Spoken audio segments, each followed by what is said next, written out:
Bienvenidos a nuestro nuevo episodio Camino Dev. Mi nombre es Lino Montaño y soy Backend Developer en Python. Y mi nombre es Miguel Ángel, soy desarrollador frontend en JavaScript. Hoy tenemos como invitado a Nacho. Bienvenido. Hola, ¿cómo andan? Muchísimas gracias por la invitación. Qué bien, Nacho, que estés acá compartiendo con nosotros. Te queríamos preguntar, ¿cómo iniciaste en este mundo maravilloso de las tecnologías? Bueno, fue un camino largo, porque ya hace más o menos más de 10 años que empecé.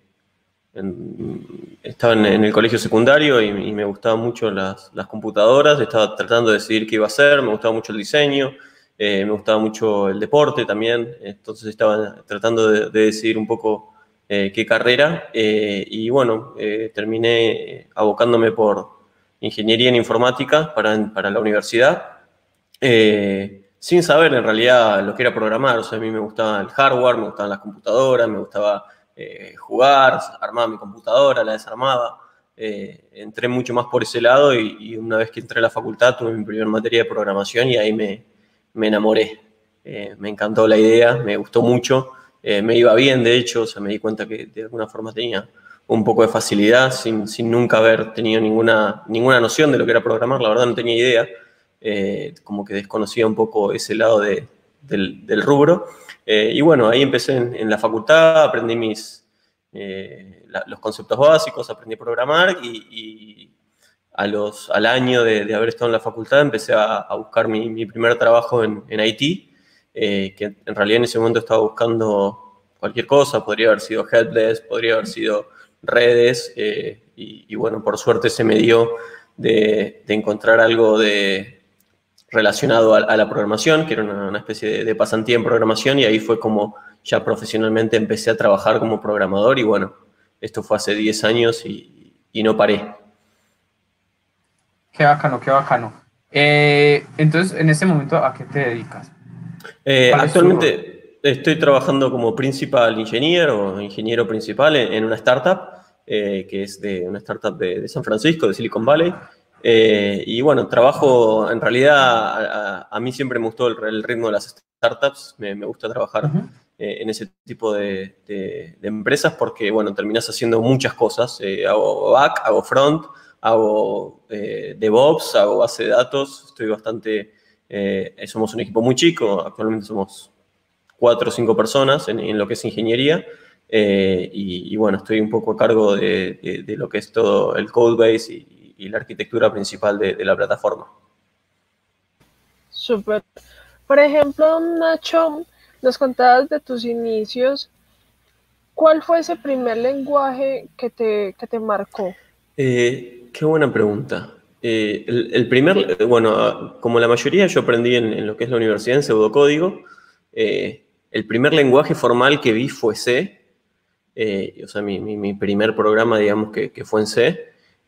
Pero creo que el lenguaje de donde dije me gusta y no es tan complicado fue Java, que lo aprendí también en la facultad. Java me gustó mucho, sobre todo en su momento me sirvió para aprender programación orientada a objetos. Era mucho más amigable por ahí que encontrarte con C, con punteros, con un compilador, con un entorno que es un poco más hostil que lo que podía hacer por ahí Java en ese momento. Y después, cuando empecé a trabajar en lo que fue mi primer trabajo, el stack de tecnología era .NET, que trabajaban con Visual Basic y con C#.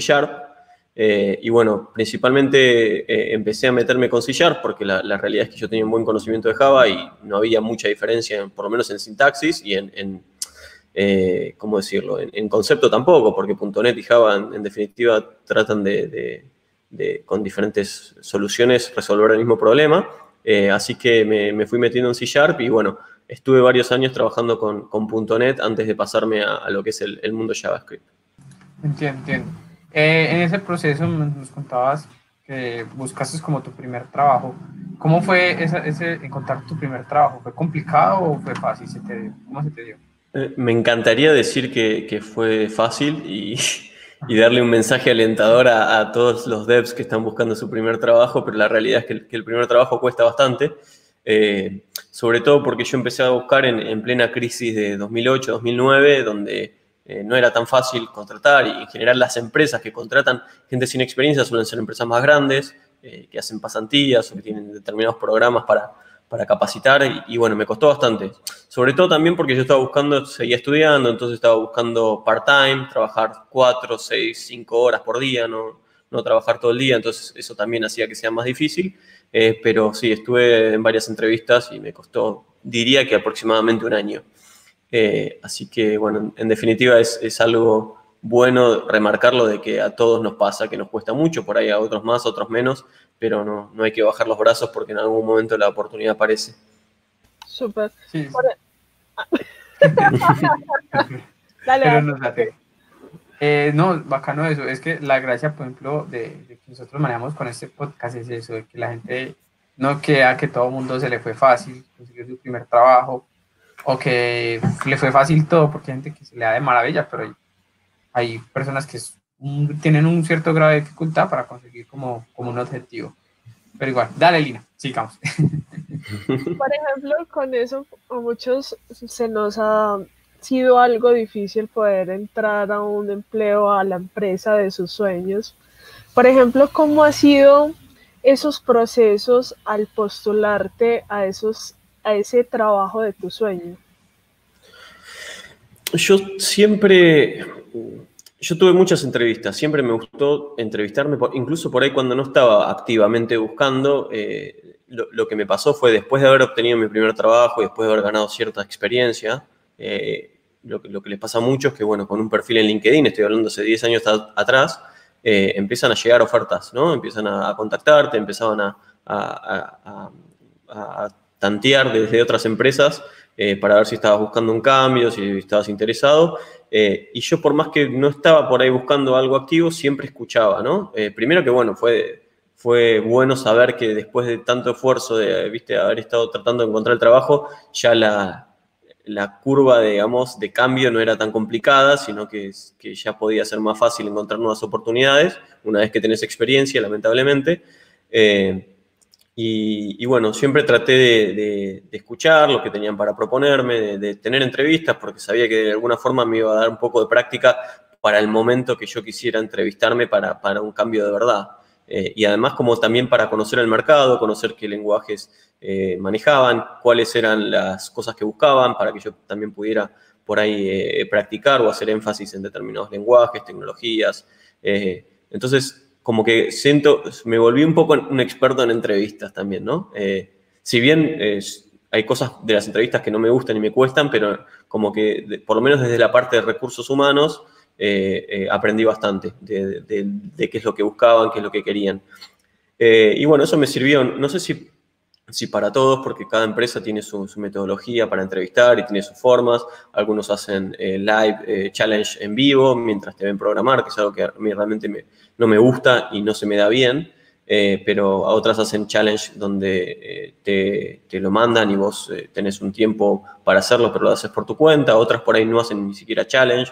Entonces, no sabría decir exactamente qué fue lo que me sirvió, pero creo que fui recopilando un poco de todo. Y como digo, no sé si para el trabajo de mi sueño, que era un poco la pregunta, pero en definitiva sí para el trabajo que sigue, que probablemente es el trabajo en el que estoy ahora, es el de mi sueño o es el que más me gusta hasta que pueda surgir una nueva oportunidad. Entiendo, bacano eso. De pronto, por ejemplo, a base de todos los trabajos que has tenido y todas las entrevistas que has tenido, ¿cuál ha sido esa entrevista que más te ha marcado, que más te ha dejado como una enseñanza, un aprendizaje? No se me ocurre una en particular. Ahora voy a ir pensándolo mientras contesto, pero sí lo que sí me pasó es que las mejores entrevistas fue cuando no se hablaba tanto de lo técnico, ¿no? Donde por ahí lo técnico pasaba a un segundo plano, ¿no? No estoy diciendo que no sea importante, obviamente al momento de contratar un programador o una persona en este rubro necesitas poder evaluar o medir los skills técnicos. Pero cuando la conversación se volvía un poco más filosófica sobre qué cosas convenían, sobre por ahí fracasos que uno pudo tener durante su carrera y reflexionar. Una pregunta que ahora yo por ahí cuando entrevisto gente me gusta hacer es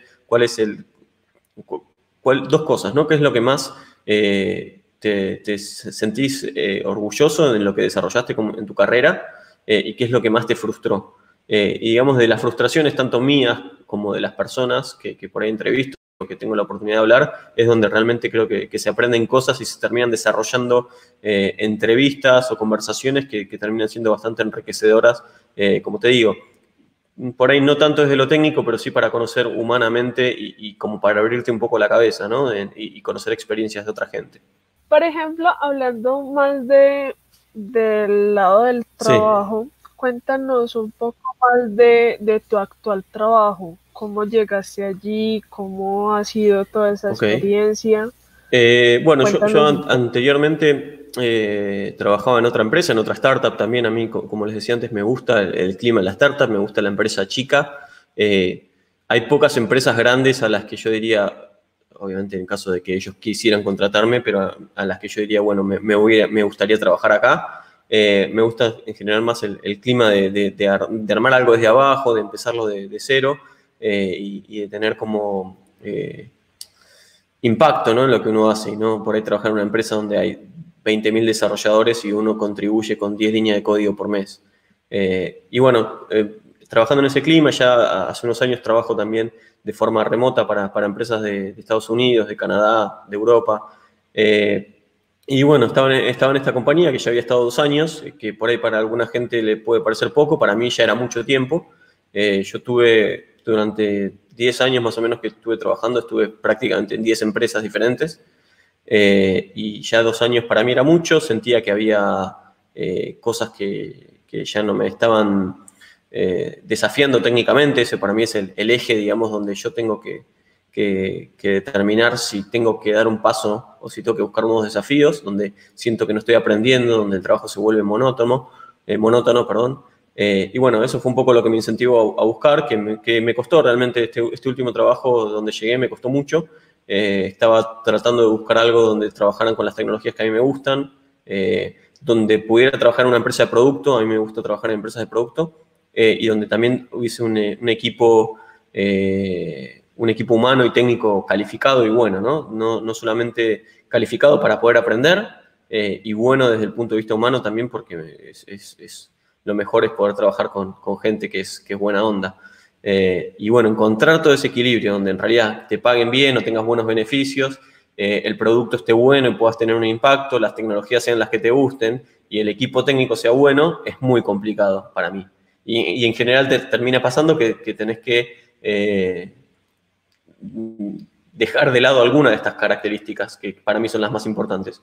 Y bueno, hasta encontrar este trabajo y que además obviamente haya quedado seleccionado y ellos hayan querido, digamos, hayamos hecho el match de Tinder entre uno y otro para entrar a la compañía, me llevó un tiempo también, ¿no? Creo que a medida que uno va creciendo profesionalmente, por ahí esos cambios no son tan, y se vuelve por ahí más exigente, por ahí esos cambios son más lentos de lo que podían, o por lo menos lo que me pasa a mí, de lo que podía pasar antes. Qué bien, tocando eso de que era remoto, me imagino que cuando empezaste a programar para esa época no era tan común la gente como trabajar remoto, ¿cierto? No era tan común, no era tan común. De hecho, yo empecé en el 2015, fue mi primera experiencia remota y fue indirecta en cierta forma porque yo trabajaba en una empresa, la empresa donde yo trabajaba tenía el que era mi jefe o un compañero, sí, era el líder técnico, digamos, del equipo donde yo pertenecía, se le dio la oportunidad de ir a trabajar remoto, que era en realidad una empresa argentina que estaba trabajando remoto para empresas de Estados Unidos. Y bueno, él se fue a trabajar allá y por recomendación de él terminé entrando yo a una empresa que se llama Binágora, que le está yendo muy bien, de hecho. Y esa fue mi primera experiencia que, como decía, estuvo buena porque fue un híbrido entre trabajar con toda gente de Argentina, desde mi casa, en el horario, digamos, de Argentina, para empresas o clientes de Estados Unidos, donde por ahí nos podíamos juntar o teníamos un trato que era mucho más cotidiano. Entonces yo pasé de la oficina, del formato tradicional, a un formato remoto, pero bastante flexible o con algunas cosas similares a lo que era el trabajo que yo ya tenía de oficina acá en Argentina.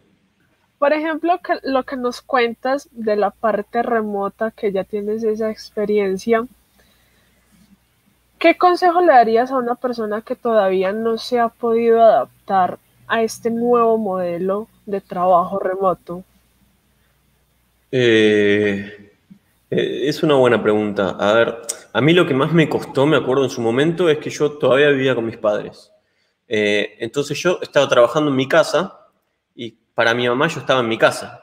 Entonces si venía el sodero, me pedía que le baje a abrir al sodero. Si venía el supermercado o si tenía que... Entonces me costó mucho hacer entender que yo estaba en mi casa pero yo estaba trabajando y que yo no puedo estar programando y cada una hora tener una interrupción. Entonces eso me parece lo más importante. Por más que estés en tu casa, definir un horario en el que estás trabajando y que tenés que evitar las interrupciones porque si no, no podés concentrarte. La programación es un trabajo donde no puedes estar cada 15 minutos parando porque es como por ahí volvés a cero, ¿no? Estás pensando algo y de repente te tocan el timbre, bajaste a abrir, qué sé yo.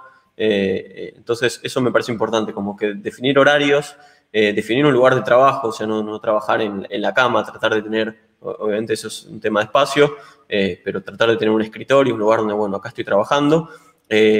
No cortar, nunca termino de trabajar, me voy a la cama, me levanto, empiezo a trabajar, como hacer cosas en el medio, ¿no? Entre que uno arranca el día y termina el día, porque si no estás de la cama, digamos, de la cama a la oficina, hay 3 pasos y eso puede que te cambie un poco la cabeza. Entonces yo siempre, a mí me gusta trabajar de noche, me quedo trabajando en la noche, pero nunca termino de trabajar y me voy a dormir. Por ahí me termino de trabajar y me pongo a ver una serie, me pongo a despejar un poco la cabeza y lo mismo cuando arranco el día.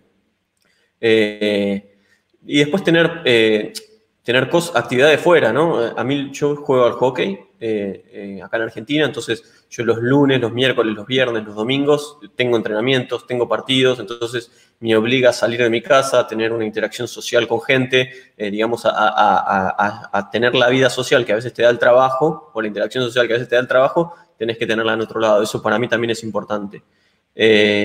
Y después sí, creo que es un poco eso. Tener horarios definidos, tener un lugar de trabajo, no mezclarlo, digamos, esto decía, un principio y un final del día, que quede claro cuando estoy trabajando y cuando no estoy trabajando. Pero a mí particularmente me costó un poquitito al principio, pero realmente me siento muchísimo más efectivo. O sea, de hecho, en mi última experiencia laboral teníamos no en la empresa donde estoy ahora, en la empresa anterior, trabajaba remoto, pero en Argentina éramos 4 personas y nos juntábamos 2 veces por semana en un coworking y yo realmente sentía que trabajaba mucho mejor en mi casa que en el coworking porque tenía menos distracciones, porque no me tomaba 1 hora y media o 2 horas para ir a almorzar a un lugar lindo que estaba ahí cerca del coworking. Entonces eso, ¿no? Tengo menos tiempo de viaje, no tengo que ir a la oficina, tengo menos distracciones porque puedo distraerme con la televisión, pero la televisión la apago cuando quiero y el entorno no es algo que uno pueda apagar o prender. Entonces, nada, yo siento que me siento mucho más efectivo, mucho más productivo cuando trabajo en mi casa. No quiere decir que soy un otario y que no me gusta hablar con gente, me encanta, está buenísimo, pero lo que está bueno es que me ayuda a que mi vida social sea realmente con mis amigos, con mi familia, con las personas que quiero y no necesariamente con mis compañeros de trabajo, con los que tengo muy buena relación con algunos. En realidad tengo una relación con todos, pero son compañeros de trabajo por ahí, no son amigos. Ya llevas tantos años trabajando así freelance y me imagino que, o sea, muchas veces cuando uno trabaja freelance trabaja para varias empresas a la vez. ¿Qué herramientas o de pronto qué utilizas para poder tener como un mejor rendimiento como de tu trabajo? En realidad yo trabajo prácticamente en relación de dependencia o trabajo para una sola empresa a la vez. Si bien he hecho cosas freelance y he trabajado con cosas por mi cuenta, yo hoy con todas las empresas trabajando remoto tenía un contrato de full time, de tantas horas mensuales, que suelen ser 160 horas mensuales, que es más o menos aproximado lo que hay en un mes de trabajo, pero trabajaba full time para estas empresas. Sí suelo tener algunas cosas que no tengo muchos consejos porque en ese sentido soy bastante desorganizado. Tenemos con unos amigos unos emprendimientos donde tratamos de en paralelo con nuestros trabajos hacer convivir una pequeña factory de software, pero bueno, es algo que lo tenemos como algo secundario que le dedicamos en nuestro tiempo libre y sí, no soy la persona más organizada como para trabajar con muchos clientes al mismo tiempo, de hecho no tengo mucho tiempo para hacerlo tampoco. Y con este cliente que tienes, ¿cuál es tu método como para tener un buen rendimiento? ¿Como Wakatime o no sé si utilizas como Pomotodo? Mira, sí, probé muchas de esas cosas. En un momento Wakatime me gustaba, lo usaba, estaba bueno porque me daba una idea de cuánto tiempo pasaba programando, pero después también me di cuenta que yo pasaba mucho tiempo trabajando en el cual no estaba en el editor de texto, entonces por ahí esas horas eran difíciles de tener en cuenta y a veces decía, ¿pero qué? Estuve 2 horas nada más haciendo todo esto y me frustraba un poco porque por ahí tardé una semana en hacerlo. Y bueno, sí, hay cosas del trabajo y de la programación que pasan fuera del editor de texto. Probé Pomodoro también, pero es algo que nunca me terminé de acostumbrar. Y mi proceso es bastante sencillo.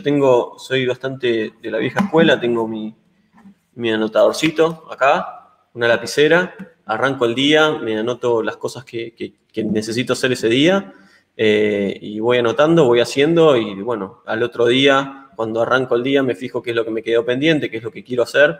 Algo bastante sencillo, es un proceso, no sé, que me lleva 5 minutos como para ordenarme qué es lo que quiero hacer. No significa que vaya a hacer todo eso, pero cuáles son las cosas que tengo. Y también me gusta mucho, bueno, tengo acá en una pared donde puedo escribir con marcador, que a veces me cuesta un poco borrar, pero puedo escribir y también me voy anotando las cosas.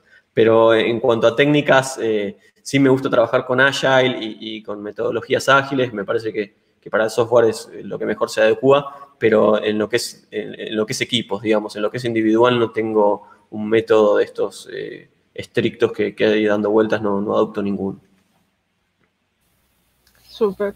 Por ejemplo, nos estuviste contando un poco de tus inicios en el mundo de la programación, que empezaste con C y con Java. Pero ¿cómo hiciste para pasar directamente a JavaScript? Cuéntanos un poco esa experiencia, si hubo un tipo de choque o fue fácil. Fue muy difícil. No sé si es muy difícil. Yo empecé, bueno, como muchos de los desarrolladores de mi época, empecé trabajando con jQuery, ¿no? En realidad ni siquiera trabajando, copiando jQuery de Stack Overflow y pegándolo en el editor de texto y festejando cuando funcionaba. Esa fue mi primera aproximación. No sabía si jQuery era JavaScript, si eran cosas diferentes, o sea, no entendía mucho de eso. Estoy hablando ya hace como 10 años también. Y bueno, ese era el único conocimiento que tenía de jQuery, en lo que fue de JavaScript, en lo que fue mi primer trabajo. Después pasé a otra empresa donde tenía una estructura un poco más grande, donde ya tenías maquetadores, tenías diseñadores, tenías backends, tenías frontends, equipos que trabajaban en diferentes lenguajes de programación. Y si bien yo estaba trabajando con .NET, ahí empecé a meterme un poco más en el front. Y había una de las personas que trabajaba ahí, que la verdad que yo lo admiraba bastante porque aprendí un montón de él. Sebastián Baroni se llama, por si llega a estar escuchando. Y él la tenía muy clara con JavaScript, con todas esas tecnologías, y yo trataba él trabajaba en el front y yo trataba de aprender de él, ¿no? De ver qué hacía, de preguntarle cosas, de investigar mucho por mi cuenta, ¿no? Ahí es donde empecé a anotarme en cursos o a buscar páginas de cursos, a ver tutoriales. Empecé a entender mucho más esto de la importancia de la autoeducación en el rubro de sistemas y a poder renovarse y aprender cosas nuevas todos los días. Y si bien yo seguía trabajando con .NET y seguí trabajando con .NET unos años más, si bien empecé a aprender JavaScript, en un punto me di cuenta que en ese momento .NET era como una tecnología que se usaba para cosas muy enterprise, para hacer intranets, para hacer e-commerce, y yo por ahí quería hacer otro tipo de productos, trabajar en otro tipo de software.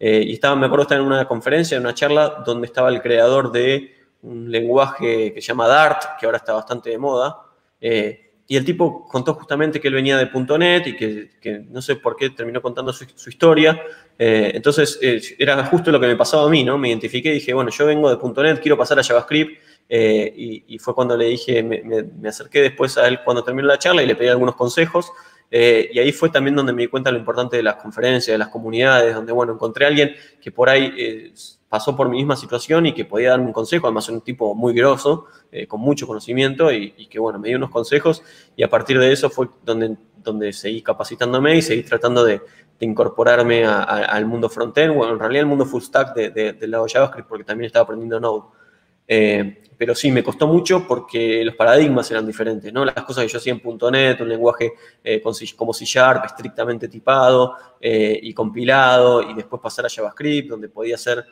crear objetos con prototypes y hacer un montón de... Encima JavaScript no era lo que es ahora, ¿no? Que es mucho más amigable.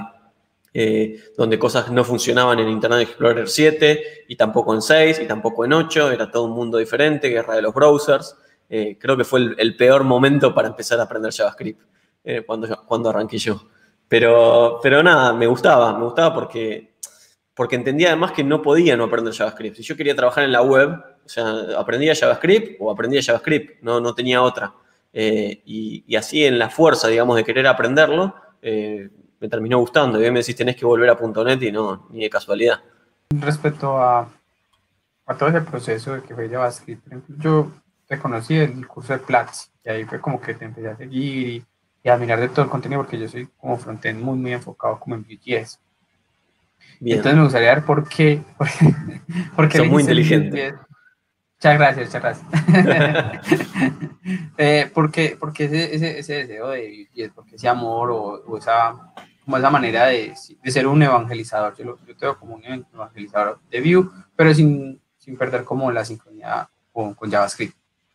Sí, no, o sea, sí me hago cargo de que difundo mucho Vue.js, me gusta muchísimo y me encantaría que la gente lo use. No quiero, o sea, la palabra evangelizador por ahí no es la que más me gusta porque yo no quiero convencer a la gente de que lo usen, sino quiero convencer a la gente de que está bueno y que es una buena alternativa. Igual que lo es React, igual que lo es Angular, igual que que es Svelte, a mí no me gusta que para mí pasa con muchos front-end developers de que no, hay que usar React porque es lo mejor y porque lo hace Facebook y no, o sea, son todas buenas soluciones y todas sirven y está bueno entenderlo. A mí particularmente me gusta mucho Vue, pero la verdad es que yo no lo elegí a Vue. Yo empecé a trabajar en una empresa donde así había que hacer una migración de una plataforma, de una empresa fintech, había que hacer una migración de toda una plataforma de procesamiento de pagos con unas aplicaciones en el front. Se migraba todo a Node con microservicios y el front se iba a migrar a Vue. Y llegué y ya estaba decidido que el front se iba a migrar a Vue.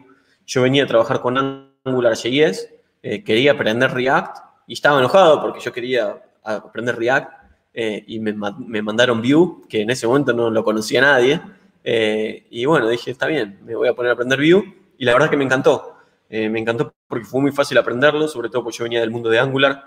Fue muy intuitivo, la documentación era espectacular, la comunidad, el concepto de framework progresivo, donde puedo arrancar con algo muy sencillo, pero también lo puedo usar para algo muy complejo. Todo ese tipo de cosas me gustaron mucho.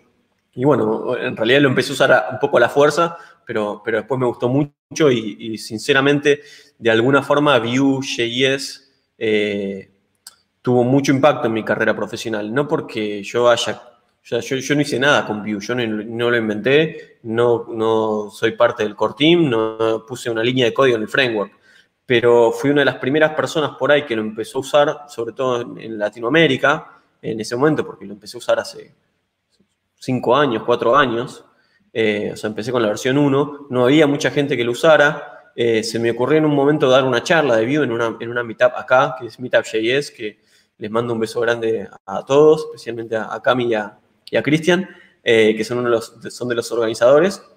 Y bueno, se me ocurrió dar una charla ahí para dar a conocer el framework, que no lo usaba nadie, no lo conocía nadie.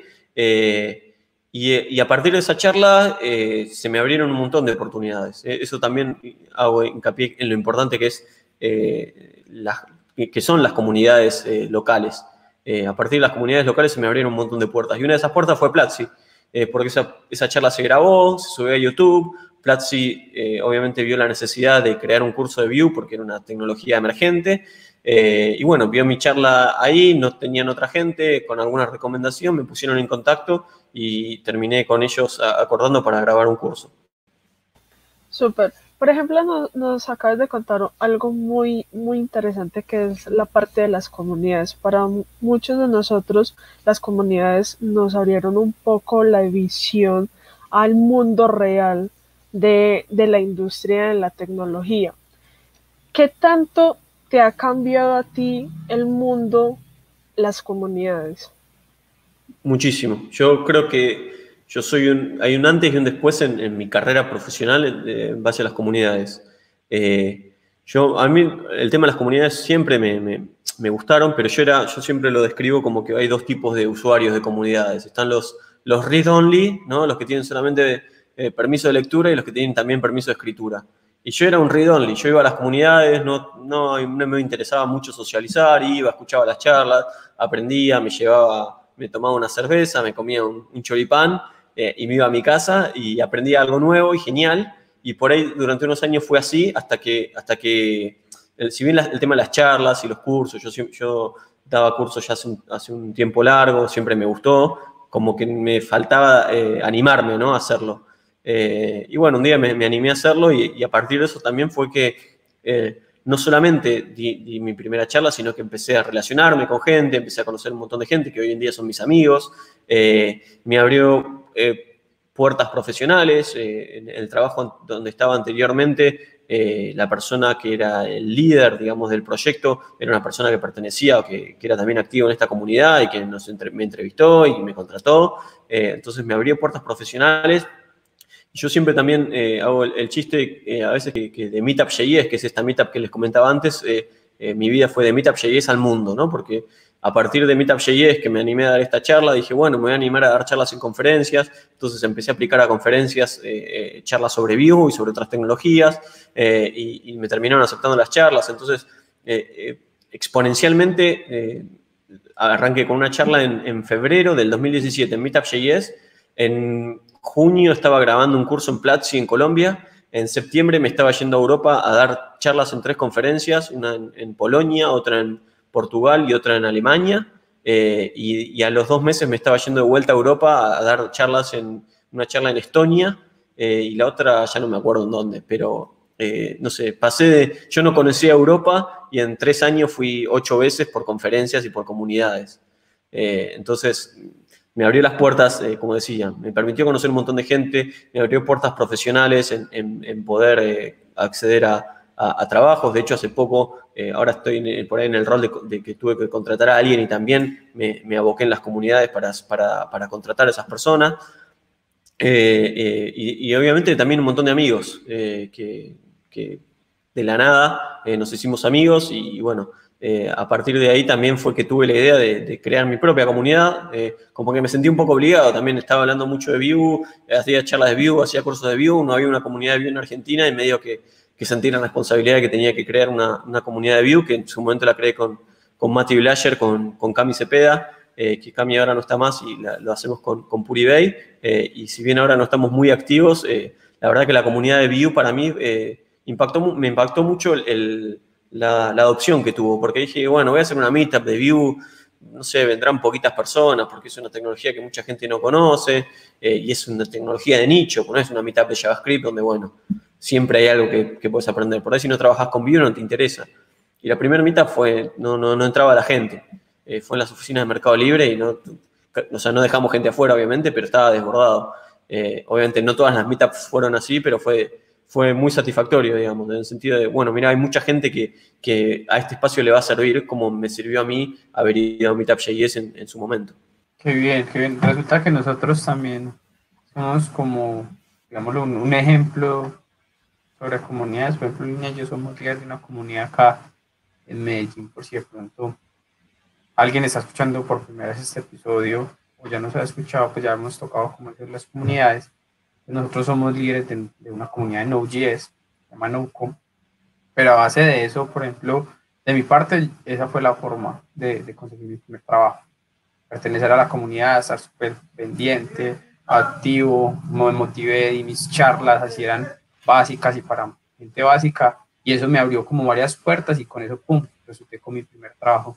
Nosotros siempre estamos como diciéndoles, pues, si tienen un lugar o una comunidad, ir allá, compartir, conocer gente, hacer networking, aportar también. ¿Qué es aportar? Dar una charla, tocar un tema, montar un foro. O sea, ese tema de las charlas para nosotros ha sido súper, súper, súper fundamental.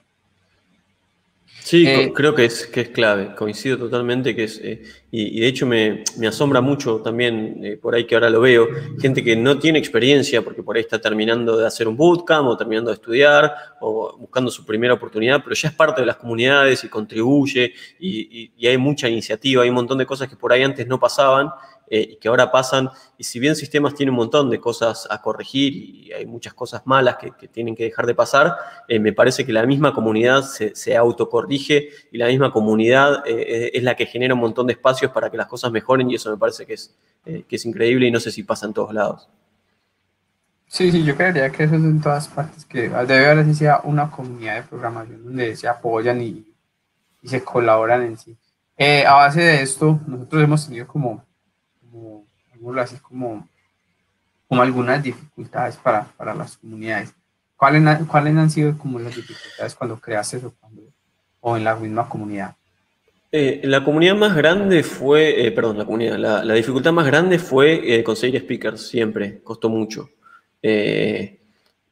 Porque hay gente que no se anima, hay gente que dice, ¿y a quién le va a interesar esto que yo tengo para decir, que hace 3 meses estoy trabajando con Vue? La realidad es que siempre a alguien le interesa. Y está ese concepto raro de que, no, yo para dar una charla tengo que ser un experto. Y la verdad es que no tenés que ser un experto, tenés que conocer un poco sobre un tema y tenés que animarte a contarlo, porque seguramente cuando estés dando una charla, no solamente va a aprender la persona, sino vas a llevarte una buena experiencia a vos. Siempre como que la dificultad fue esa. Y yo empecé a dar charlas, empecé a dar cursos, empecé a dar capacitaciones porque me di cuenta que era la mejor manera de aprender. Si yo te quiero enseñar algo a vos, lo mejor que puedo hacer es aprenderlo yo bien para poder enseñártelo. Entonces, cuando empecé a querer enseñar, me di cuenta que empecé a mejorar cómo aprendía y empecé a aprender mejor y empecé a capitalizar un montón de conceptos y decir que cosas que por ahí antes, preguntas que no me hacía o que me daban lo mismo porque no me pasaba nada, que digo, no, bueno, si mañana voy a dar una clase y me hacen esta pregunta, tengo que saber la respuesta. Entonces, invertía mucho tiempo en perfeccionarme en ese sentido. Y bueno, el tema de empezar a contribuir, de empezar a dar charlas, de empezar a enseñar, me ayudó mucho también a mí a aprender y a crecer profesionalmente. Pero creo que principalmente el problema más grande que tuvimos fue el de conseguir speakers. Por suerte siempre tenemos mucho apoyo de las empresas en cuanto a lugares, en cuanto a presupuesto, en cuanto a lo que necesitemos. Siempre hubo empresas que nos ayudaron mucho, Mercado Libre, Stencil, Auth0, que siempre estuvieron ahí para apoyarnos, pero nos costó, sí, principalmente eso. Y después, obviamente, nosotros siempre tratamos de garantizar un espacio seguro, que eso es importante, tener una conducta adecuada, o sea, por suerte nunca tuvimos ningún problema y siempre estuvimos atentos a que esas cosas no pasaran. Después, unas cosas que nos planteamos fue tratar de lograr más participación de mujeres, que bueno, se sumó Puri a la organización y Puri nos empezó también a ayudar en ese sentido, pero bueno, teníamos el problema que ni siquiera conseguíamos por ahí a veces participación de hombres, entonces era todavía mucho más difícil conseguir participación de mujeres. Pero bueno, por suerte, de alguna forma u otra, seguramente con mucho por corregir y con mucho por mejorar, creo que lo fuimos pudiendo implementar de una forma que por lo menos a mí me dejaba tranquilo de que con cosas, como decía, para implementar o como para hacer de mejor, hacíamos todo lo que podíamos para que saliera bien. Y eso es importante, ¿no? Entender que las personas que están ahí dando su tiempo, organizando, dando charlas, ayudando, no sé, respondiendo preguntas, son personas que obviamente no les pagan, bueno, ustedes lo deben saber mejor que nadie, y que están ahí dando lo mejor de su tiempo para dejarle algo a alguien, para ayudar, para contribuir, para devolver un poco. Yo también eso, ¿no? Empecé a contribuir porque sentía que quería devolver un poco todo lo que yo había recibido un montón de las comunidades. Entonces, quería devolver eso y por ahí generar una cadena, que el día de mañana una persona que vino a Buenos Aires y que consiguió un laburo o que aprendió algo nuevo o que se llevó una buena experiencia, el día de mañana por ahí haga su propia comunidad o haga una conferencia o una charla y genere esa cadena, digamos, colaborativa que esperemos que no se termine nunca. Súper, Nacho. Por ejemplo, a muchos, creo que a Miguel y a mí nos ha cambiado mucho la vida ser parte de una comunidad o ser parte como líder, y sabemos que damos nuestro tiempo con todo el amor y toda la pasión que nos hace este mundo de la tecnología. ¿Qué consejo le darías a una persona que quiere crear su comunidad, pero tiene miedo de crearla porque piensa que a quién le va a interesar? ¿Qué consejo le darías? Bueno, en realidad lo que te tenés que, para mí, ¿no? Con lo que te tenés que quedar es con que tu objetivo tiene que ser ganar una persona, ganar un miembro en esa comunidad. Vos tenés que apuntar a eso, ¿no? Es como, no sé, a mí me gusta el fútbol, es como ir a jugar un partido de fútbol y querer ganar el partido 3-0, ¿no? Primero hagamos el primer gol. Y me parece ya con que vos conquistes una persona, con que vos ya digas, bueno, voy a hacer una meetup y va a venir una persona, vos ya le podés estar cambiando la vida o podés estar ayudando a esa persona.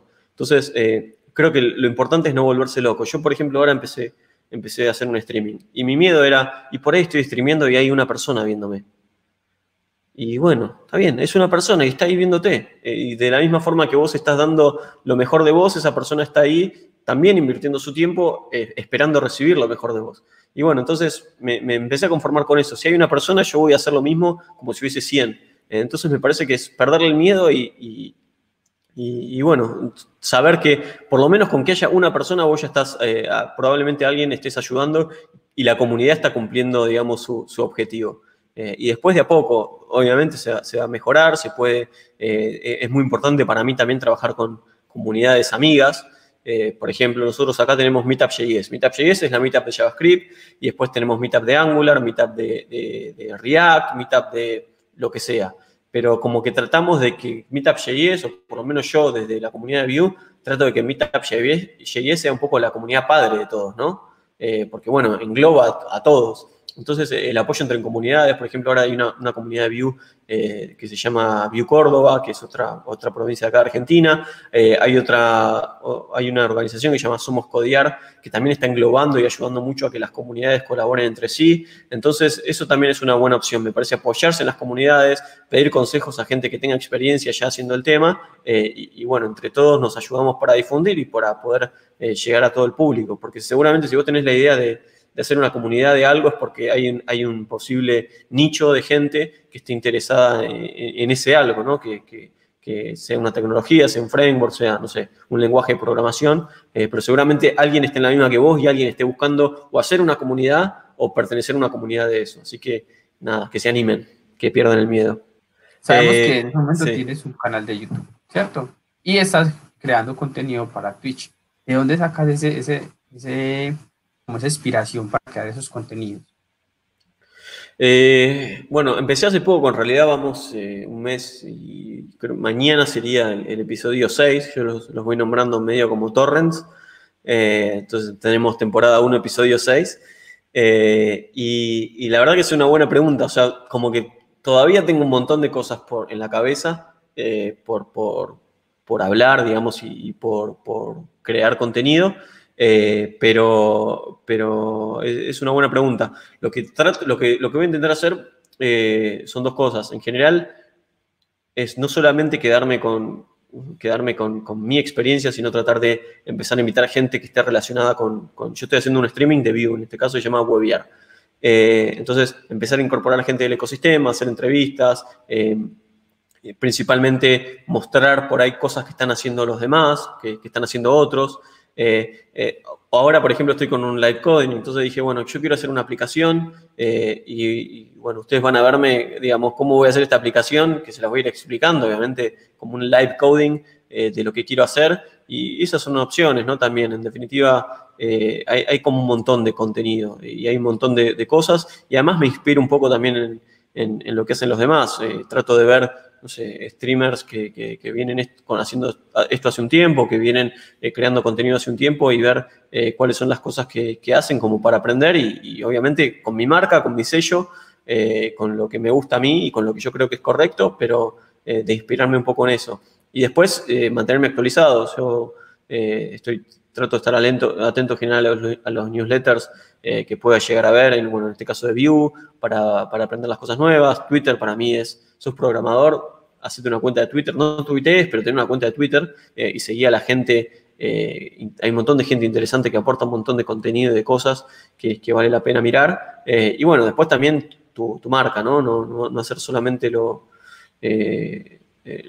mostrar lo de los demás, sino también poder aportar con lo tuyo, ya sea con, no sé, con tutoriales, con videos explicativos, con sesiones de código, con patrones.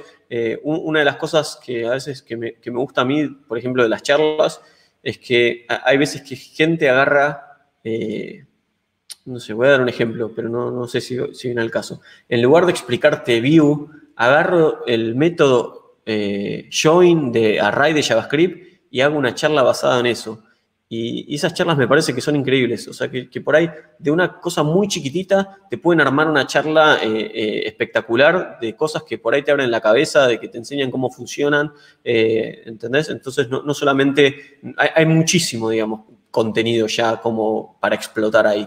Y bueno, enriquecerse un poco de todo lo que hay dando vueltas como para darle una vuelta de rosca y darle tu sello como para que también le pueda interesar a otra persona.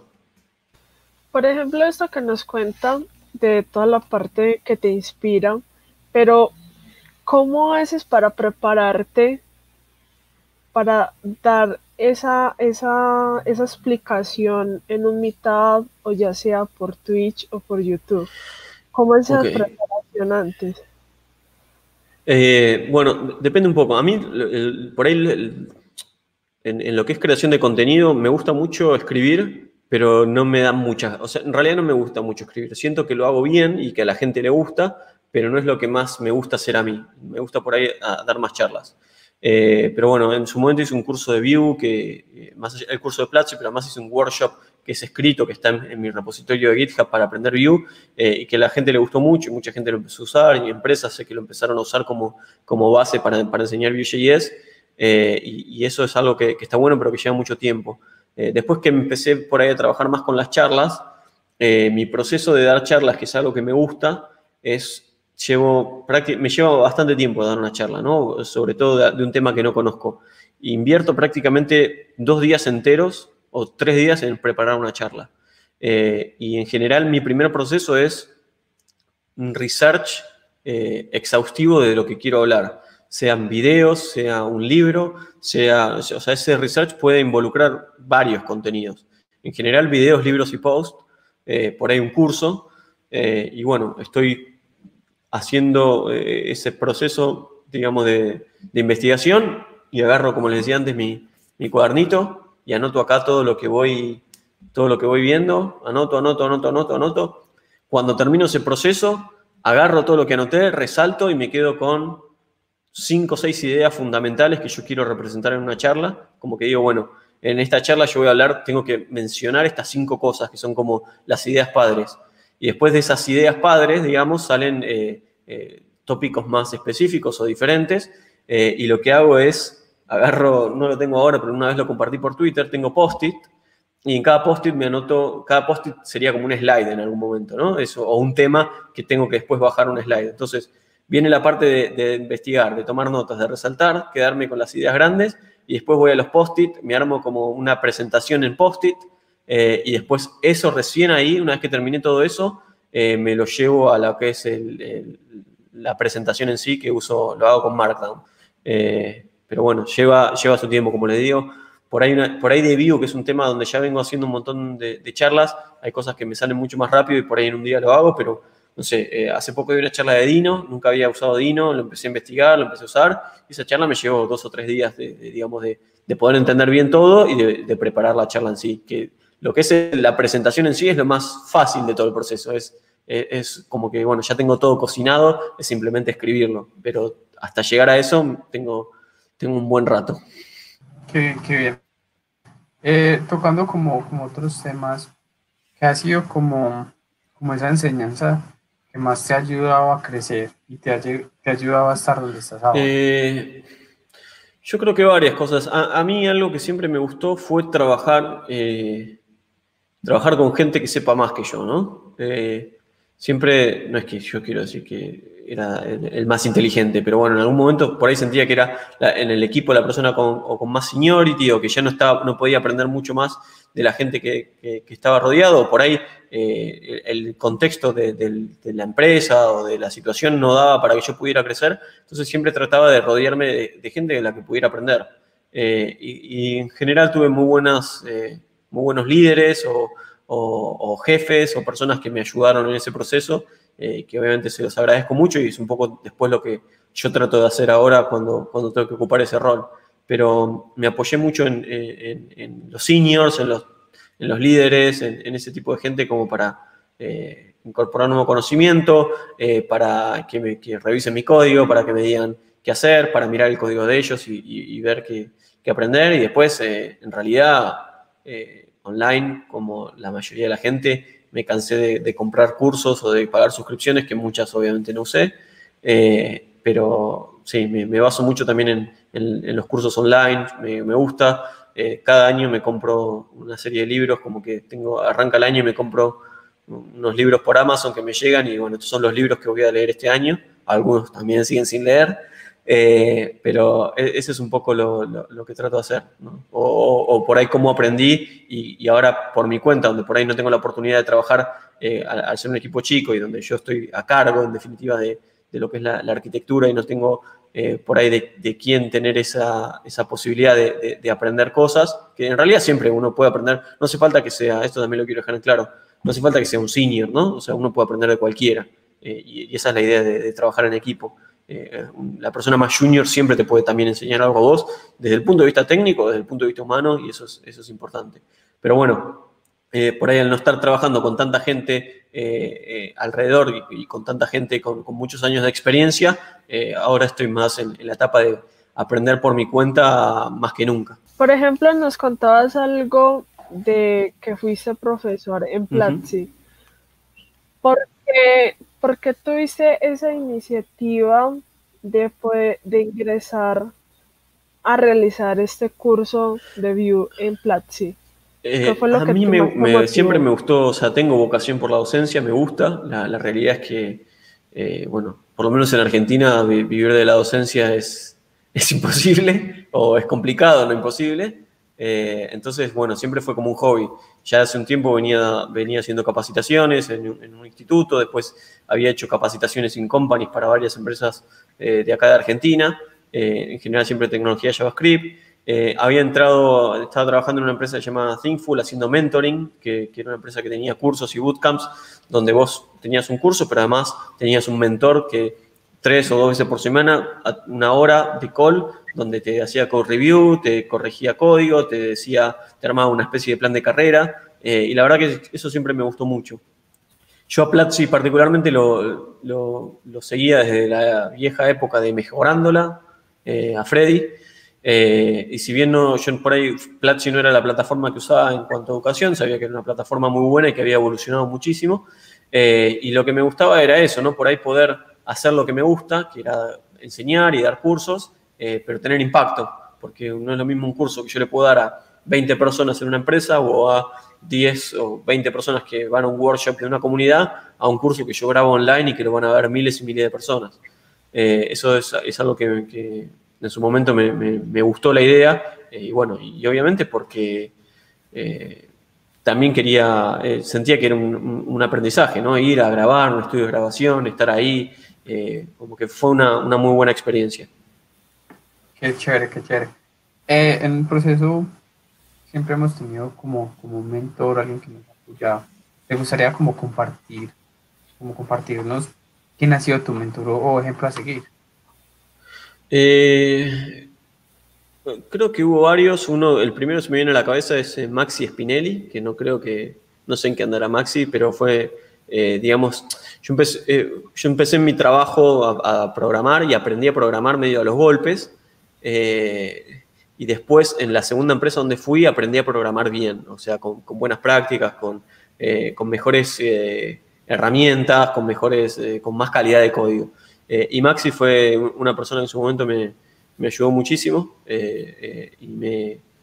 nada, creo que fue un buen líder y me permitió desarrollar o entender qué es lo que yo quería hacer de mi carrera, para dónde la quería llevar y además ayudarme a mejorar, que yo por ahí venía de una empresa más chiquita, donde se trabajaba de una forma un poco más desprolija y me ayudó a adaptarme a eso y a no sé, entender que el código había que refactorizarlo, había que modularizarlo, había que tener test, había que tener mejores prácticas de las que yo estaba acostumbrado.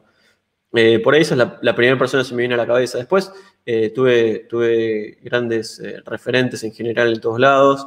Después, en esta empresa antes que mencionaba, un Martín Mileta, que fue mi jefe, que después me llevó a trabajar con él y me permitió tener también mi primera experiencia remota. Gaby Montes, que también era mi jefe de donde estaba trabajando antes, en una empresa de blockchain que me ayudó a aprender mucho de un mundo nuevo para mí, que era la blockchain. Yo empecé a trabajar en esa empresa porque me gustaba el desafío técnico de trabajar en un ecosistema, en una industria en la cual no tenía ni idea, o sea, no sabía lo que era un Bitcoin, pero no sabía ni de casualidad entendía cómo funcionaba el concepto. Y bueno, él desde el punto de vista técnico me ayudó un montón. Pero sí, en general, por suerte, la mayoría de las empresas en donde estuve, tuve buenos referentes. Una empresa que me estaba olvidando, de Canadá, en la que trabajé en esta fintech, que creo que fue por ahí el mejor de todos, un líder que se llamaba Robert, no me acuerdo el apellido, canadiense, y la verdad que un gran jefe también, más que jefe, líderes, ¿no? Todos los que te estoy nombrando. Buenos líderes que no solo desde lo técnico, sino desde lo humano. Y bueno, eso es un poco también lo que me refleja o lo que yo pretendo dejarle a alguien que está trabajando conmigo. O sea, tratar de alguna manera aportar lo mismo de lo que yo recibí, a mi manera, con lo que yo creo que es correcto, pero tratar de ayudar a esa persona para que mejore y para que se lleve algo del día a día. Nacho, ¿te consideras un mentor? Sí, o sea, en realidad, no sé, yo creo que sí, porque en definitiva trabajé de eso, o sea, varios años, no solamente que en Thinkful, que es esta empresa como comentaba antes, digamos, el rol que tenía no era solamente técnico, era guiar a la persona en cuanto a la carrera, guiarla en cuanto a qué opciones, ayudarlo a conseguir trabajo, ayudarlo a prepararse para entrevistas. Entonces, de la misma forma que no tengo un título de programador, pero soy programador, por ahí, de alguna forma creo que sí, que soy un mentor y creo que se me da bastante bien y que me gusta además hacerlo. O sea, me gusta ayudar a la gente, si bien mi tiempo es muy limitado y me cuesta decir mucho que no, y ya estoy aprendiendo a decir que no, me gusta poder ayudar a la gente, sobre todo a la gente que recién está empezando. Y de hecho tengo la idea ahora de acomodarme un poco. Yo fui papá hace poco, entonces todavía estoy con los tiempos cambiados y durmiendo muy poco, pero estoy con la idea de que es algo que además me gustaría que otros desarrolladores seniors se sumen, de dedicar ciertas horas, no sé, media hora semanal, una hora semanal, a una persona que recién está empezando en el mundo, como para mentorearla, como para darle una mano, como para ayudarla a prepararse para entrevistas, a hacer code review, no sé, lo que sea que esa persona necesite en apoyo técnico y por ahí profesional, como para que dé sus primeros pasos y pueda encontrar su primera experiencia laboral. Te pregunto una cosa, sabemos que eres como un tipo de embajador de tecnología. ¿Cómo es eso de ser embajador? Bueno, yo estoy principalmente empecé como embajador de Auth0, y cuando yo empecé a dar charlas, justo Auth0 empezó con este programa, y la verdad que lo vi como una posibilidad de un win-win, ¿no? Algo que de los dos lados podíamos ganar. Yo quería aprender. Había empezado con mis primeras charlas, pero quería aprender más, quería perfeccionarme, a hablar en público, a mejorar mis presentaciones, a mejorar la calidad de lo que hacía, porque es algo que realmente a lo que me quiero dedicar y a lo que le estoy poniendo mucho énfasis. Entonces, bueno, sentía que yo podía obtener por ahí de ese programa ese tipo de cosas que me ayuden, digamos, que no es fácil, ¿no? Porque no es que hay un curso o hay muy poco contenido, quiero ser speaker, quiero dar charlas, sino no es que se aprende tan fácil como JavaScript en ese sentido, ¿no? es algo que es con experiencia. A veces la experiencia es tirarte en un escenario con 200 personas a hablar en un idioma que no es el tuyo. O peor, hablar en un idioma que no es el tuyo, pero que tampoco es el de las 200 personas que te están mirando. Entonces, bueno, sentía que eso me podía ayudar y que obviamente la empresa también necesitaba su beneficio, que era promocionar sus tecnologías. Lo que me gustó del programa es que yo no tenía que... OutZero me ayudó con viajes, me ayudó con material, me ayudó con un montón de cosas, y yo no hablaba de OutZero. Yo por ahí sí hablaba de seguridad o de single sign-on, de serverless, de temas que estén relacionados con el producto de ellos, pero no es que yo iba a evangelizar sobre el producto. Mis charlas, brevemente, siempre que usted ve una charla mía, nunca dedico más de 10 segundos a mencionar una empresa o a un producto. Así que me gustó eso, ¿no? Que poder obtener un beneficio de ellos, que ellos obtengan un beneficio de mí, porque de alguna forma también, si yo voy a una charla y reparto stickers o reparto remeras, es una manera de publicitar la compañía, pero sin la necesidad de yo venderme o a mí, si hay algo que no me gustan de las conferencias, son las charlas que están sponsoreadas, donde va una empresa y esa empresa pagó el lugar en el escenario para darte una charla sobre una tecnología, pero te das cuenta que está muy abocada a venderte un servicio o a venderte algo, y eso es algo que a mí no me gusta y que obviamente quiero evitar, y por eso creo que este programa se adecuaba bien, ¿no? Porque no me permitía hacer una cosa sin digamos, tener que vender o sin salir a evangelizar sobre un producto específico. Bien. ¿Y eso es lo mismo con lo de Mozilla Tech Speaker? ¿O eso es otra parte? Y lo de Mozilla no, lo que tiene Mozilla es que justamente es como más abierto. Bueno, Mozilla en ese sentido tiene muchos más años en el tema. Mozilla además, bueno, todos lo conocen, o sea, es un gran contribuidor de lo que es open source, no solamente con, no sé, desde lenguaje de programación hasta software, bueno, Firefox, herramientas de desarrolladores, montones de cosas. Ayudan también en lo que es prensa, bueno, hacen infinidad de cosas lo que es la Mozilla Foundation. Y el programa de Mozilla es mucho más, no quiero decir libre porque el de OutZero no es que es esclavizado, pero es más general. Digamos que, no sé, yo de hecho al programa pertenezco hace poco, hace 2 años, no, mentira, menos de 2 años, 1 año y monedas, y bueno, van 8 meses de pandemia. Entonces, como que mucho del programa no pude llevar a cabo, pero recuerdo una vez que fui a dar una charla de Vue en una conferencia en Holanda y necesitaba un pequeño soporte económico de ellos y lo obtuve, y la charla no tenía ninguna mención a lo que era ni Mozilla, ni las tecnologías de Mozilla, ni nada. Entonces, el programa Mozilla estuvo muy bueno porque fue una especie de entrenamiento que duró, bueno, yo apliqué, una vez que apliqué hay como todo un programa de entrenamiento que tenés que pasarlo y tenés que cumplir con determinadas tareas, que tiene que ver justamente con esto que mencionaba antes, ¿no? De mejorar las presentaciones, de aprender a armar presentaciones, de tips para hablar en público, de cosas que vos podés mejorar, que además lo haces con un grupo de personas que están en la misma que vos y como que hay una buena retroalimentación. Conocí también un montón de gente muy interesante y de la cual aprendí un montón en este proceso. Y bueno, una vez que pasás por este programa donde aprendés, ya sos oficialmente miembro de lo que es digamos, de lo que es el programa. Y bueno, ahí puedes acceder a beneficios que te pueden ayudar a costear conferencias o viajes o lo que sea que necesites de apoyo para este tipo de charlas o eventos.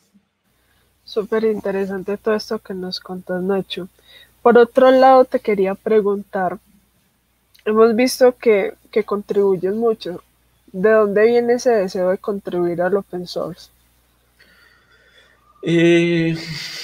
Yo en una época tuve, sobre todo cuando estaba en la universidad, tenía mi época medio hippie de que me gustaba Linux y me gustaba mucho el open source, y agarraba y reventaba mi computadora con Linux, que a los 2 días se me rompía todo, tenía que reinstalar, pero insistía y lo dejaba todo funcionando perfecto, y después a los 2 días volvía a romperse de vuelta. Pero nada, me gustaba mucho. Después, bueno, obviamente entré a programar justo en todo lo opuesto, que era .NET, un ecosistema cerrado de Microsoft, del Microsoft que no es ahora, que para mí es el principal exponente del open source de hoy en día, Microsoft, aunque suene raro, pero para mí es así. Y bueno, por ahí de esa época como que me gustó mucho la filosofía de open source o de freeware, que con este concepto de que es gratis, pero no como cerveza gratis. Es libre, ¿no? El típico de free, que es free software, no free beer. O sea que en definitiva es software libre que uno puede usar, puede aprender, puede mirar, pero tampoco significa que sea gratis. Y eso es algo que hay mucha gente le cuesta entender. Hay gente que vive de open source. O sea, yo hace poco lo tuiteé y estaba el caso extremo de Linus Torvalds, que gana, creo que eran $10 millones por año por hacer code reviews de Git y de Linux, ¿no? Que obviamente es el caso extremo, nadie va a ser como él. Pero Evan You, que es el creador de Vue, hoy en día vive de open source. O sea, y no de una empresa, de un montón de gente, de una comunidad muy grande que lo apoya a él mensualmente para que pueda dedicarle full time al framework. Y no es el único del ecosistema de Vue que recibe soporte de la comunidad para trabajar en el framework. Y así como ese caso debe haber un montón. Y lo que me gusta del open source es que además creo que el software es más seguro. Ahora me estoy abocando mucho a lo que es seguridad informática. También es un tema que me interesa.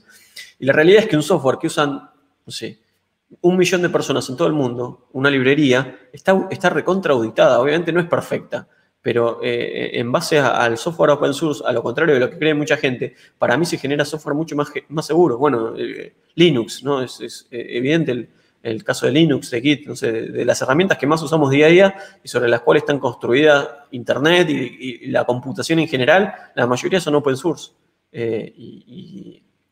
Y un poco, por ahí más volviendo a la pregunta, lo que me motivó es eso, que yo hoy, si no fuese por el open source, o sea, mi trabajo sería muchísimo más complicado. Probablemente el de todos los desarrolladores web sería muy complicado, porque todo lo que usamos es open source y todo lo que usamos es alguien que por ahí, recibiendo un beneficio económico o no, dedicó su tiempo en hacerlo y en mantenerlo y en darle amor y un montón de horas de laburo y de esfuerzo para que eso esté ahí y vos lo puedas usar. Y no sé, se me ocurre, bueno, Vue, Webpack, Babel, ESLint, o sea, todas cosas que cualquier desarrollador JavaScript hoy en día está utilizando y son cosas que son open source. Entonces, me parece un poco eso, ¿no? Que haciendo open source o dando charlas o dando workshops o lo que sea, era mi manera de contribuir y devolver lo que yo usaba de la comunidad a través de código o a través de capacitaciones o de lo que fuese. Bien, ¿qué consejo le darías a esa persona que va a contribuir por primera vez?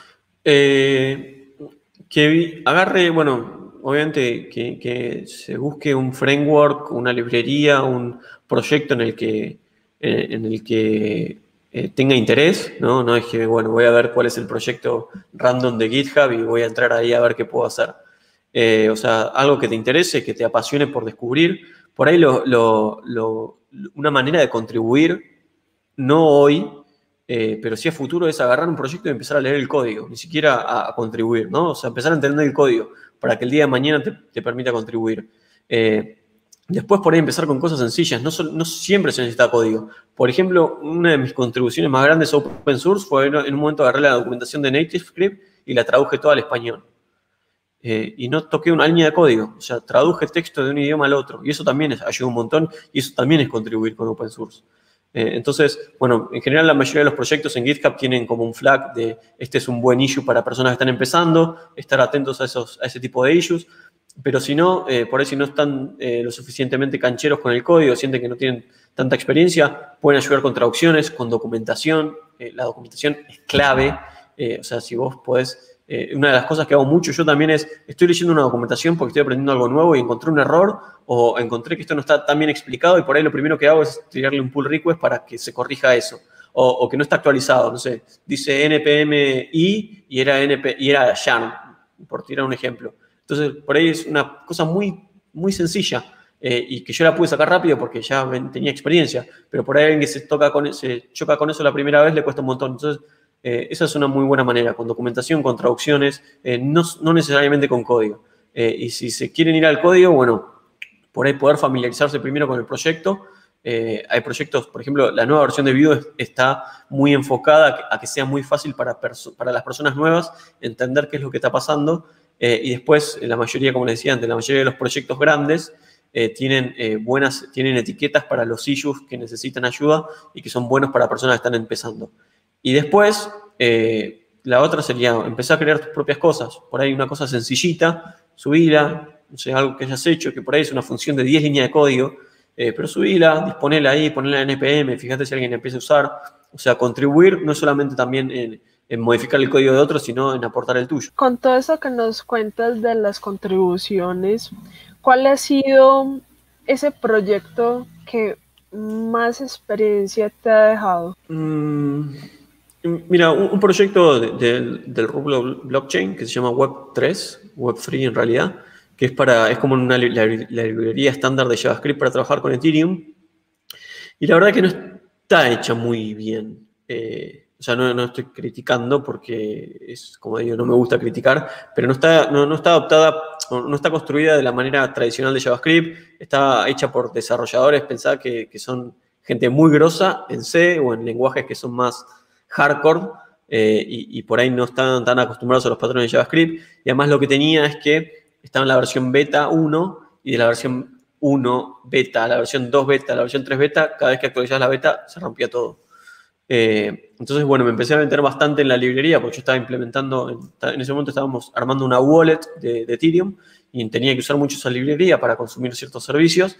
Y bueno, empecé a darme cuenta que había cosas que no andaban, qué sé yo, y ahí fue que me empecé a meter bastante, como que fue la librería en la cual, más compleja, en la cual me empecé a meter y tiré, no sé, no es que hice muchísimo, debo haber hecho 3 pull requests con cosas sencillas, pero que eran problemas, por lo menos, no evidentes. No es que hacía un refactor y hacía una función que por ahí antes eran 3 líneas de código, la hacían 1, sino que errores específicos, donde más minuciosos, donde por ahí pasaban en casos particulares y no pasaban siempre.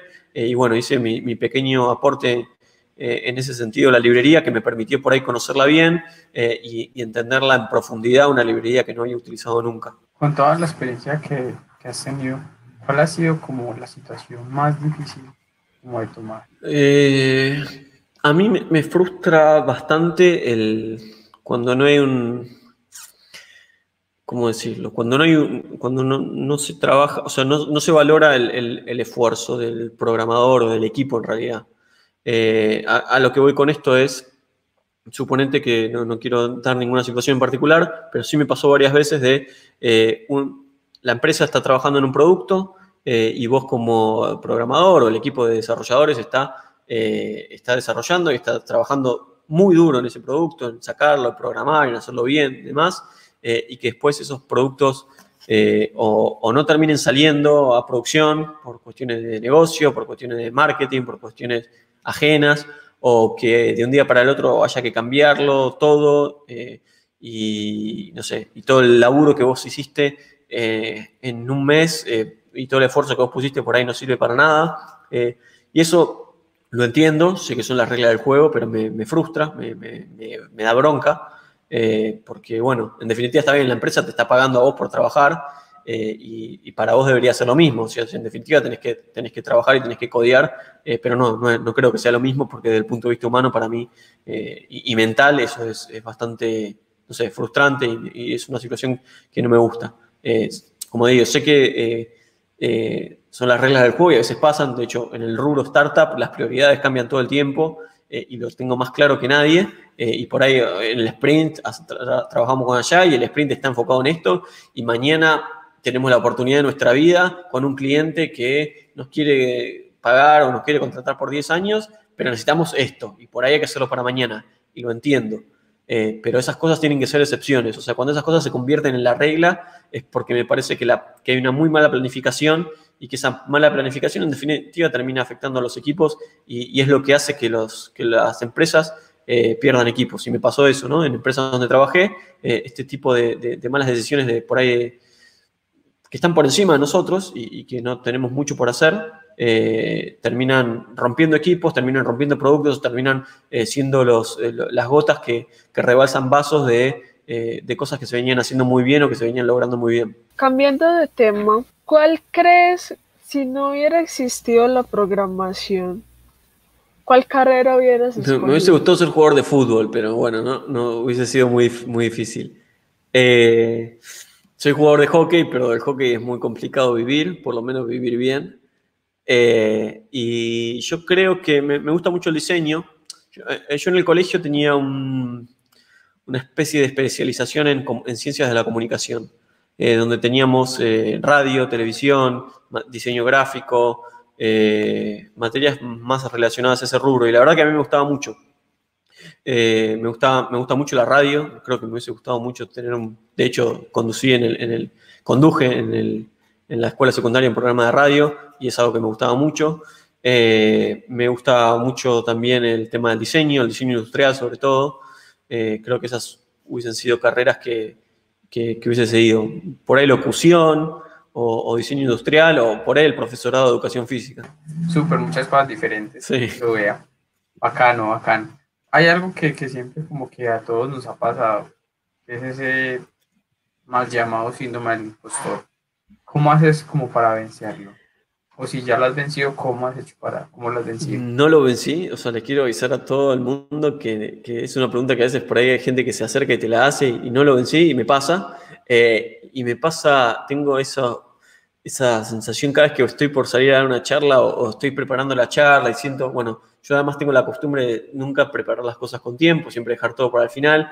Y cada vez que estoy preparando la charla digo, ¿quién me manda a mí a hacer esta charla? Podría estar en mi casa tranquilo, mirando la tele, mirando un partido de fútbol sin sufrir. Estoy acá transpirando o sea, siempre lo tengo. O no sé, no siempre, pero me pasa muchas veces, sobre todo por ahí.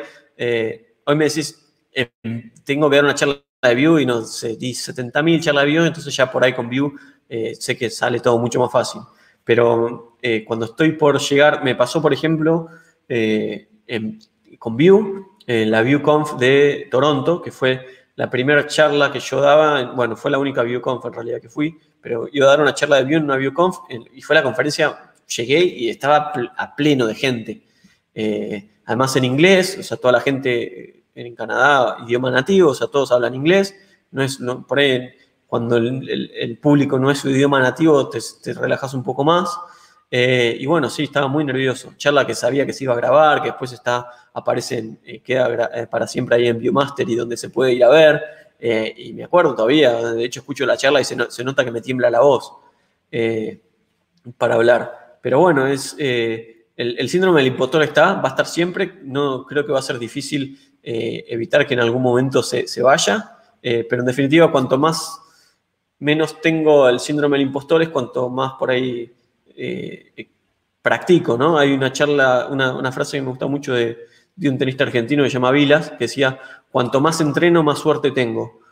Y por ahí me empezó a pasar eso, o sea, cuanto más practicaba la charla, cuanto más tiempo le dedicaba, me di cuenta que llegaba mucho mejor preparado, así que el consejo es tratar de prepararse lo mejor posible, eso es clave, pero después entiendan que va a estar ahí, que algunas veces va a asomar, otras veces no, algunas veces van a decir, como digo, ¿quién me manda a mí? Y otras veces va a estar, pero sí lo que les aseguro es, yo cada vez que salgo al escenario, a los 5 segundos me olvidé de todo.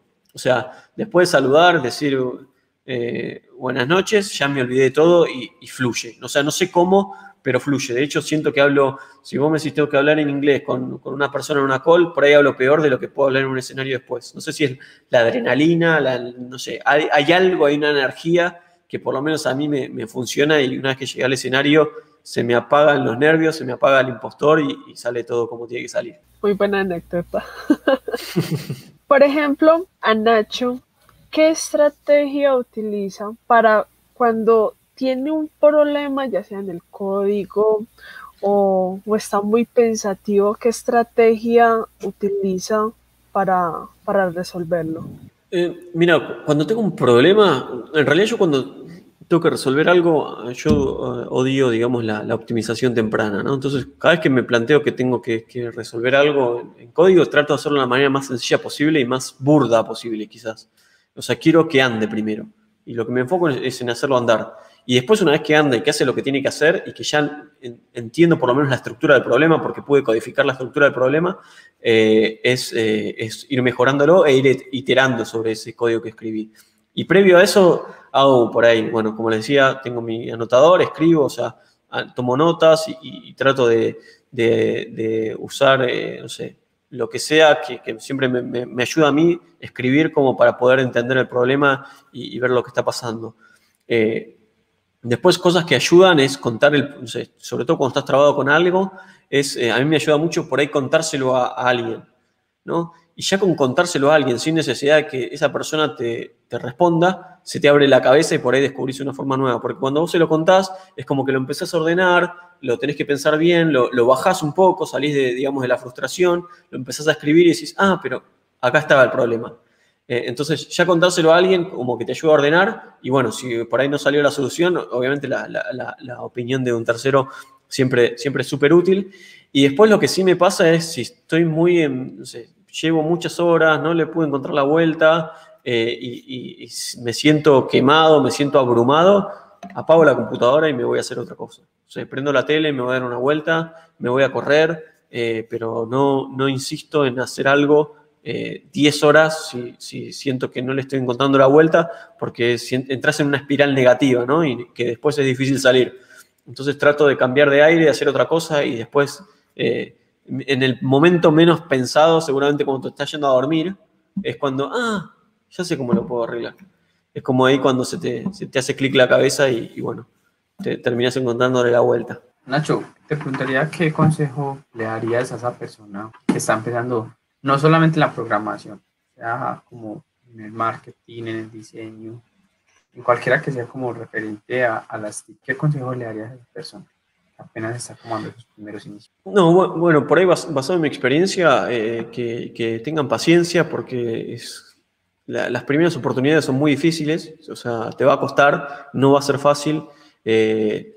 Ahora está muy de moda, o sea, que mucha gente se incorpore de otros rubros, más que nada la programación, porque hay buena salida laboral, se puede aprender, hay un montón de recursos y hay un montón de comunidad y gente que te apoya, y me encanta que eso pase, me parece bárbaro y está buenísimo, porque además hay una demanda importante, pero no es fácil, no es que a los 6 meses de hacer un bootcamp vas a conseguir trabajo. Te puede llevar tiempo, te puede llevar más, te puede llevar menos, dependiendo de cada uno. Y me parece que es importante tener eso en claro para no frustrarse después. Seguramente lo vas a conseguir y seguramente te va a ir bien. O sea, no necesitas ser un genio para programar. Sí, por ahí para programar en la NASA, pero no para programar un sitio web. Entonces, me parece que no te tenés que desesperar, que tenés que entender que esto te puede llevar tiempo, que tenés que estar dispuesto también a evolucionar constantemente y que por ahí no es lo mismo, o sea, no es medicina donde, bueno, vos hiciste tu carrera de medicina, estudiaste 10 años y obviamente en realidad la medicina avanza y tampoco aplica, pero donde esto es muy dinámico, cambia todo el tiempo y tenés que aprender a estar actualizado y que por ahí, o sea, por lo menos en mi caso, la metodología tradicional de la universidad, si bien a mí me ayudó, por ahí no es la mejor opción, pero por ahí para vos sí es la mejor opción. Entonces tampoco te creas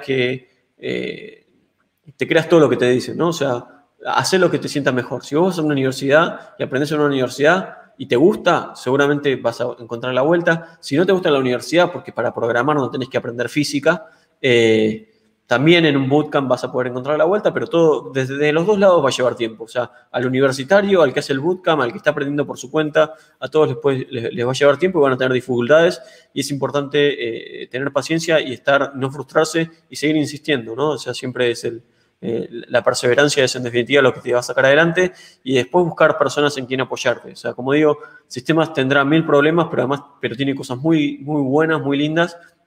Y yo no sé si pasa en todos los rubros, yo no sé si hay meetups de arquitectos donde va un arquitecto junior y aprende un montón de un arquitecto senior gratis y se toma una cerveza y tiene la posibilidad de hablar por ahí con la persona que inventó, no sé, el Durlock, por decir algún ejemplo de arquitectura. Y acá en sistemas pasa, entonces por ahí apoyarse en las comunidades y utilizarlas como trampolines, ¿no? Que te permitan desde conseguir tu primer empleo hasta mejorar tu carrera o mejorar o entender para qué lado de tu carrera querés ir. Y bueno, también, como decía antes, estar constantemente dispuesto a renovarte y aprender. O sea, para mí lo más importante que tiene esta profesión y la mayoría de las profesiones digitales es la capacidad de aprender cosas nuevas todo el tiempo. Y de entender que tenés que estar dispuesto a renovarte. No quiero decir que mañana salió Svelte, hay que salir a aprender Svelte. No, o sea, pero sí que mañana JavaScript va, no sé, a incorporar un montón de funcionalidades nuevas. Bueno, son cosas las que tenés que saber. O sea, las bases son importantes, sobre todo en programación. Y bueno, aprender primero las bases te va a después permitir dominar cualquier transformación que pueda surgir o que pueda aparecer dentro de lo que es el mercado. ¿Qué haría Nacho si un día se queda sin internet y no vuelve a aparecer internet? ¿Qué hace Creo que me Nacho? voy al sur de Argentina, a la Patagonia. En realidad hay internet, ¿no? No es que no hay. Pero creo que me iría ahí no sé, a vivir en el sur, en una cabaña cerca del lago Nahuel Huapi. Esa podría ser una opción. La otra opción, no sé, no me queda mucho de la carrera deportiva, pero abocarme un poco más al deporte. Pero son mis últimas balas, así que tampoco.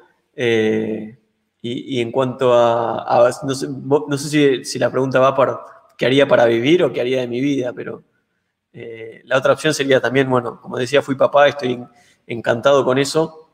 Y hace poco mi preocupación era no tener tiempo suficiente para dedicarle a mis cosas, ¿no? Para seguir haciendo mi vida, más allá de tener un hijo. Y hoy por ahí mi preocupación, después de haber sido papá, es todo lo contrario, no tener el tiempo suficiente para estar con él. Así que trataría hoy, me voy a poner un poco meloso, pero trataría de eso, ¿no? Tratar de estar el mayor tiempo posible con él. Qué bacano, qué bacano. Te pregunto algo que para nosotros pues, es una pregunta muy personal y muy respetable. Y sería, tu yo del pasado, ¿estaría orgulloso de tu yo del presente? Yo creo que sí. Yo creo que sí, que estaría orgulloso, que por ahí estaría sorprendido. Mi yo del pasado, lo menciono porque yo le digo juego al hockey y bueno, o sea, es algo bastante profesional, o sea, lo que yo le dedicaba mucho tiempo, le dedicaba mucho entrenamiento, tenía otro tipo de aspiraciones con el deporte de las que tengo hoy en día, si bien le invierto mucho, o sea, no somos profesionales porque no nos pagan, pero entrenamos y se compite a un nivel casi profesional. Y por ahí yo hace 10 años aspiraba mucho más del deporte a lo que a lo que terminé aspirando. Después me di cuenta que por ahí o no sé si no era lo que más me gustaba o me di cuenta que era algo que no me iba a permitir vivir toda la vida y empecé a ocuparme más de mi carrera profesional. Y bueno, yo creo que sí, que en ese sentido estaría orgulloso de lo que conseguí en ambos sentidos, ¿no? O sea, en varios sentidos. En lo profesional, en lo deportivo, que para mí es importante, pero sobre todo en lo familiar. Que bueno, haber podido formar una familia, estar y ser feliz y trabajar de lo que me gusta y seguir haciendo lo que me gusta, creo que es impagable. Así que sí, la respuesta sería sí, creo que estaría sorprendido también porque tengo menos pelo y no me lo esperaba, pero bueno, en definitiva sí. Pero bueno, ese es el tiempo. Es como el tiempo de tanto pensar. Sí. No, Nacho, la última pregunta y como para finalizar. ¿Qué libros en ese momento te estás leyendo? ¿Qué libros quieres leer a futuro? ¿Qué libros recomendarías? Mira, ahora estoy leyendo mucho de seguridad informática. Me leí una serie de libros de un hacker bastante conocido que se llama, no me acuerdo el nombre, creo que se llama Kevin Mint. El libro que recomiendo de él es The Art of Invisibility, que sería el arte de la invisibilidad, que está muy bueno, no es tan técnico, pero creo que está muy bueno en ese sentido, digamos, de entender cómo convivir en un mundo donde hay vigilancia permanente. Y tiene cosas bastante interesantes.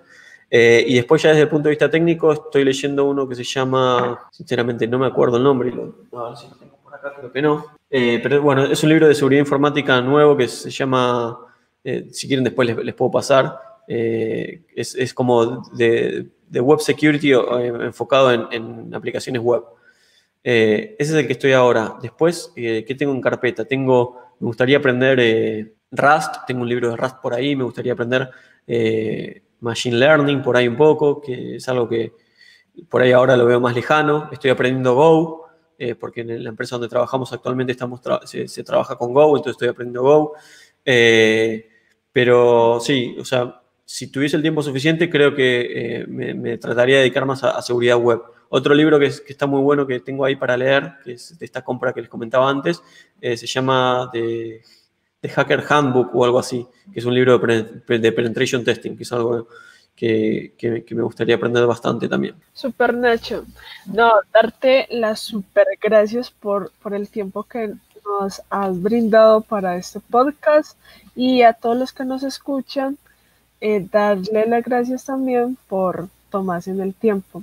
Y Nacho, regálanos tus redes sociales para que todos los que nos escuchan, ya sea en Spotify o en YouTube, puedan seguirte. Bueno, mis redes sociales es siempre la misma, es Anaya89, IANAYA89. Me pueden buscar en Twitch, que es donde hago el streaming que se llama Webear, todos los miércoles. En YouTube el canal se llama igual, en GitHub igual, en Instagram y principalmente en Twitter. Les recomiendo que me sigan si les interesa lo que hago, porque es donde publico la mayoría de las cosas que voy lanzando o que voy a estar haciendo. Así que bueno, también agradecerle a ustedes, la verdad que lo disfruté mucho, me hicieron revivir muchas cosas de hace muchos años que por ahí no hace mucho que no pensaba o que no me planteaba, y la verdad que estuvo muy lindo. Muy bacano, hombre Nacho. Y a todos los que escuchan, no olviden seguir a Nacho en todas sus redes sociales, y a todos los que nos escuchan, ya sea por YouTube, recuerden darle suscribir y darle recordar a la campanita para cuando estemos montando un nuevo podcast. Y a todos los que nos escuchan por Spotify, darle a seguir. Y para todos, síganos en nuestras redes sociales como Camino Dev, ya sea en Instagram o en Twitter. A todos, muchas gracias, y muchas gracias, Nacho. Nos vemos en un nuevo podcast. Bueno, muchísimas gracias. Bye.